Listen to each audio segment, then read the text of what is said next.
So ఈ అందమైన అమ్మాయి 100 సంవత్సరాల బ్రతికే మనకి బ్రేక్ఫాస్ట్ అయితే ఇచ్చింది. Gracias. Your food is so beautiful. What's your name? Nice to meet you. Enjoy your food. Private. So వీళ్ళు చూడండి నిజంగానా ఎంత మంచి ఉన్నాయో. పీకాన్ నట్స్, వాల్నట్స్, సబ్జాలు అంటాం కదా, సబ్జాలు ఉన్నాయి. ఇవి ఏంటనుకున్నారు? చాక్లెట్ ముక్కలు. అంటే ఇందులో ఏముండదు, ప్యూర్ చాక్లెట్, చాలా మంచిది హెల్త్కి, క్యాన్సర్ అన్నీ పోతుంది. తర్వాత ఆల్మండ్స్ 100 సంవత్సరాలు బతకచ్చు ఇవి తింటే. దాని తర్వాత ఫిగి పళ్ళు, ఈ ఫిగి పళ్ళు ఎంత మంచివి అనుకున్నారు. ఆ తర్వాత కివీ ఫ్రూట్స్ ఎంత మంచివో, చాలా మంచివి. తర్వాత రాస్బెర్రీ సూపర్. తర్వాత పిక్క నట్స్, ఇన్ని నట్స్, 4 రకాల నట్లు, 3 రకాల. తర్వాత ఇందులో సబ్జా గింజలు, బేస్మెంట్ సబ్జా గింజలు ఇచ్చారు.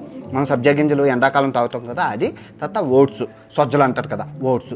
నిజంగా ఇది తింటే 100 సంవత్సరాలు. మళ్ళీ తేనె మంచిది, కొంచెం స్వీట్ కోసం తేనె. ఇది తింటే 100 సంవత్సరాలు బతకమండి. ఎందుకోసం బతకమండి? ఏ అనారోగ్యం మనది అలా కాదు.